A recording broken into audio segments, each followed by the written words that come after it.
안녕하세요, 여러분. 요즘 제약 바이오 시장에서 메쉬 치료제의 뜨거운 감자로 등극한 D&T 파마텍의 DD01에 대한 관심이 매우 뜨겁습니다. 특히 이번 JP 모건 헬스케어 컨퍼런스에서 48주 데이터가 공개될 것인가를 두고 그 관심이 더욱더 뜨거운데요.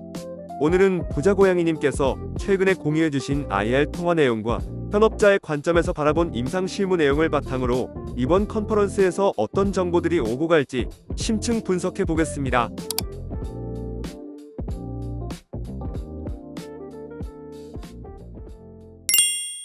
최근 부자고양이님을 통해 공유된 IR 통화 내용이 화제입니다. 핵심 질문은 이번 JP 모건 컨퍼런스에서 이미 공개된 12주, 24주 데이터 외에 48주 최신 데이터도 논의되는가? 였습니다.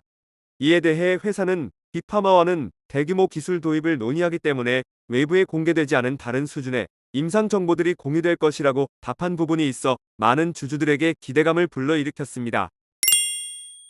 DD01이 실제로 빅파마의 기술 이전 될 수 있을지를 판단하기 위해 먼저 짚어봐야 할 세 가지 핵심 항목들을 정리해보았습니다. 첫째, 빅파마는 즉 허가 가능성을 최우선으로 봅니다. 기술 이전의 출발점은 FDA 같은 규제기관이 어떤 조건을 요구하는지를 확인하는 것과 같습니다. 두 번째는 DD01이 실제로 치료 효과에 있어 임상적 개선을 보여줄 가능성이 있느냐입니다. 뒤에서도 설명드리겠지만 메쉬 치료에 있어 간 조직의 임상적 개선을 입증하는 것은 매우 중요하고 이를 확인하기 위해 생검을 진행합니다. 하지만 현재로서는 생검 데이터가 공개되지 않았기 때문에 비침습 지표인 MRE 데이터를 통해 섬유화 개선 가능성을 간접적으로 추론해야 합니다. 세 번째는 IR 통화에서 언급된 48주 데이터가 조직학적 개선 여부를 확인할 수 있는 생검 데이터이며 빅파마들에게 해당 데이터를 제시할 수 있을지를 추론해야 합니다. 이 세 가지를 차근차근 점검해 감으로써 DD01이 실제로 기술 이전이 가능한 자산인지 현실적으로 평가해 볼 수 있지 않을까 합니다. FDA 가이던스는 특정 치료제를 개발함에 있어 규제기관이 어떤 기준과 방향으로 허가를 판단할 것인지를 가장 명확하게 보여주는 공식 입장을 밝히는 문서입니다. 그렇기 때문에 제약사는 성공적인 의약품 개발을 위해 가이던스의 핵심을 파악하는 것이 중요하며 동시에 기술 이전이나 인수를 검토를 할 때도 반드시 참고해야 하는 항목입니다. 메쉬 치료제 개발 관련 FDA 가이던스에 따르면 메쉬 치료의 궁극적인 목표는 간경화, 간이식, 사망 등의 이벤트 발생을 줄이는 것이라고 명확히 기술하고 있습니다. 즉, 환자의 장기적 예후를 바꿀 수 있는 약효를 확인하는 것을 중요하게 생각하고 있음을 알 수 있습니다. 하지만 이러한 이벤트들이 발생하기까지 오랜 시간이 소요되는 관계로 제약사들도 개발을 쉽게 결정하기 매우 어렵습니다. 그래서 FDA가 제시한 해법이 바로 대체 변수 기반 가속 승인입니다. 가속 승인은 실제 임상적 이익을 대신 예측해 줄 수 있는 지표를 통해 유의성을 입증하면 정식 승인 전에 허가를 내주는 제도라고 이해하시면 됩니다. 가이던스에서도 메쉬 치료제의 가속 승인 요건을 명시하고 있습니다. 조직 검사를 통해 섬유화가 악화되지 않으면서 지방 간염이 해소되거나 혹은 지방 간염이 악화되지 않으면서 섬유화가 1단계 이상 개선되면 장기적으로 임상적 이득을 줄 가능성이 있는 신호로 인정해 주겠다는 것입니다. 이 지점이 바로 빅파마가 보는 핵심입니다.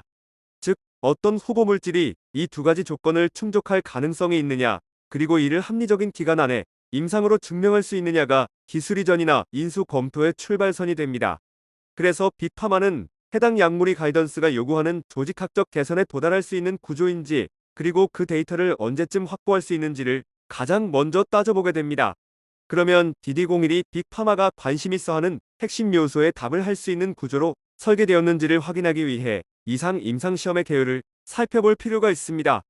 이 시험은 메쉬 환자를 대상으로 DD01을 48주간 투여하는 무작위배정, 이중 눈가림, 위약대조 이상 시험입니다. 우선 회사는 전략적으로 1차 평가 변수를 12주 시점에서 MRI-PDFF로 측정한 간 지방이 최소 30% 이상 감소한 환자의 비율로 설정하였고, 이는 DD01이 지방간 감소라는 기전적 효과 확인을 목표로 한 것이며 실제로도 1차 평가 변수를 달성한 바 있습니다. 추가로 빅파마가 진짜로 중요하게 보는 간 조직학적 개선에 대한 평가를 위해 12주와 48주의 파이브로 스캔과 MRE를 통해 간 경도의 변화를 평가하는 동시에 특히 48주에는 간 조직 검사를 통해 메쉬가 실제로 개선되었는지를 직접 확인할 수 있도록 연구가 설계되어 있습니다. 즉, DD 이상은 단순히 지방간을 줄이는 약인지를 보는 시험이 아니라 비침습 지표와 조직 검사를 함께 사용해 빅파마가 관심 있어 하는 동시에 규제기관이 요구하는 조직학적 개선 가능성까지 한 번에 검증하려는 구조로 잘 설계된 임상이라고 볼 수 있습니다. 결국 조직학적 개선을 가장 정확하게 보는 방법은 여전히 간생검이지만 반복 검사에 한계가 있고 결과를 얻기까지 시간이 오래 걸립니다.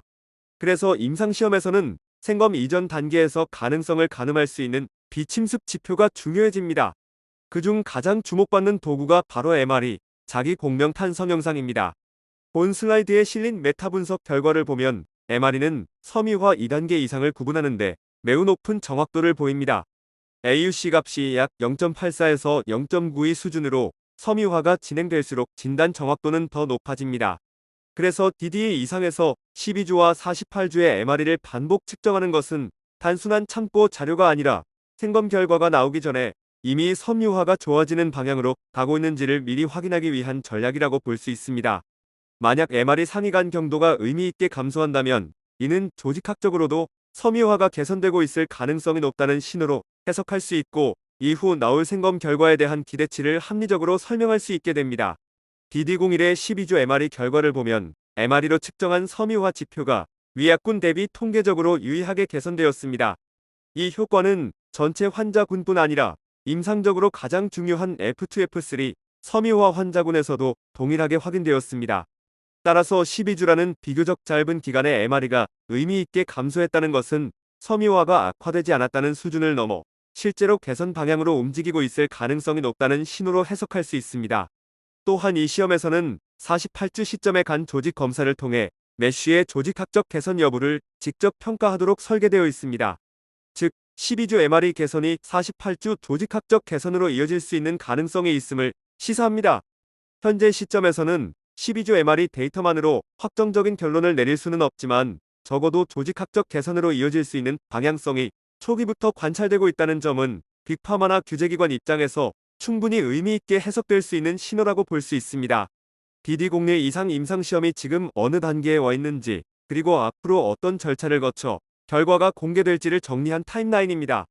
먼저 2024년 8월에 첫 환자 투약이 시작되었고, 이후 환자 등록이 진행되어 2025년 1월에 마지막 환자 투약이 시작된 것으로 보입니다.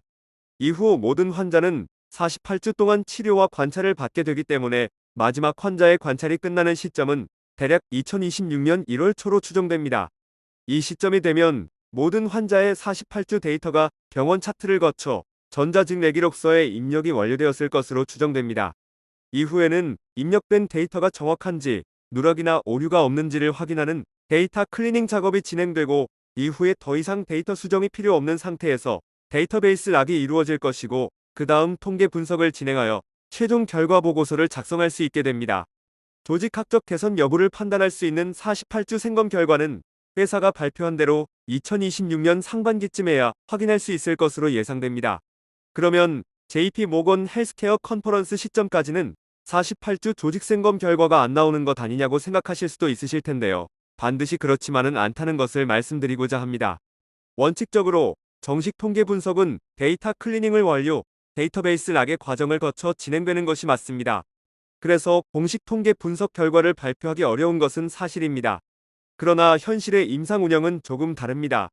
DD 이상의 경우 대상 환자 수가 약 67명으로 비교적 소규모이고 48주 관찰이 끝난 시점이 1월 초라면 그 시점에는 대부분의 데이터가 이미 ECRF에 입력되어 있고 상당 부분이 클리닝된 상태일 가능성이 높습니다.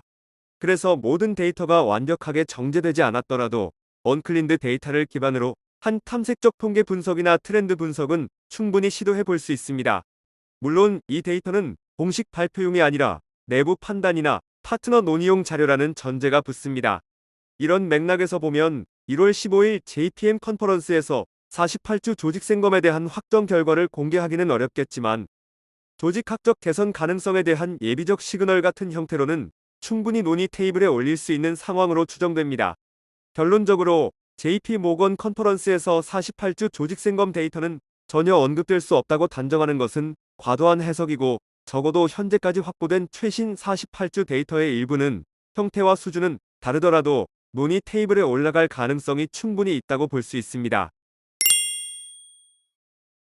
본 화면은 왜 메시 치료제가 미개척 시장이면서 동시에 가장 빠르게 성장하는 치료 영역 중 하나인지 보여주는 자료입니다.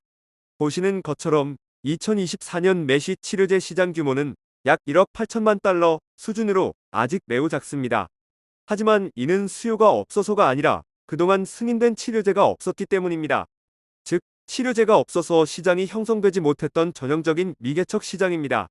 레즈디프라가 2024년에 최초로 승인되면서 시장이 처음 열리기 시작했고, 이후 시장 규모는 2026년에 12억 달러, 2028년에 44억 달러, 2030년에는 92억 달러 이상으로 급격히 커질 것으로 전망되고 있습니다. 연평균 성장률이 약 93%에 달하는 제약 산업에서도 보기 드문 고성장 시장입니다. 이런 폭발적인 성장은 환자 수는 이미 수천만 명에 달하지만 이제서야 치료제가 등장했기 때문에 나타나는 현상입니다. 즉, 수요는 이미 존재했지만 공급이 없었던 시장이 약 하나를 계기로 본격적으로 열리기 시작한 것입니다.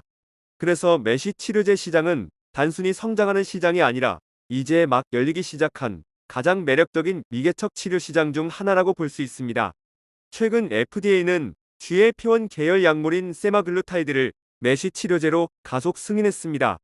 이 승인 근거는 3상 임상시험의 중간 분석 결과로 72주 시점의 간생검에서 메시 해소와 섬유화 악화 없는 개선이 의약 대비 뚜렷하게 나타났기 때문입니다. 이는 두 가지 의미를 가집니다. 첫째, GLP-1 계열 약물도 메시에서 조직학적 개선을 실제로 만들 수 있다는 점이 규제기관 차원에서 처음으로 인정되었다는 것입니다. 둘째, 그동안 이론적 가능성에 머물던 비만, 대사 약물들이 이제는 메시라는 중증 간질환 영역까지 본격적으로 확장되고 있다는 신호입니다. 이 결과를 기점으로 기존의 메시를 별도로 개발하던 회사들뿐 아니라 비만 당뇨 영역에서 강점을 가진 빅파마들까지 메시 시장에 적극적으로 진입하게 될 가능성이 높아졌습니다. 즉, 이제 메시 치료제 시장은 약이 없는 시장이 아니라 여러 계열의 약물이 동시에 경쟁하는 시장으로 빠르게 전환되고 있고, 그만큼 향후 개발 속도와 기술 이전 경쟁도 더욱 치열해질 것으로 예상됩니다. 지금 단계에서 DD01은 아직 조직학적 최종 데이터가 나오지 않았기 때문에 이 그래프상 어떤 포지션을 구축할 것인지 공식적으로 확인할 수는 없습니다. 다만 JP 모건 컨퍼런스에서 공개되는 DD01의 데이터가 과연 이 지형도에 어디에 위치하게 될 것인가를 상상해보는 것도 하나의 관전 포인트가 될 것 같습니다. 주주분들의 성공적인 투자가 지속될 수 있길 기원드리며 금일의 영상을 마무리하도록 하겠습니다.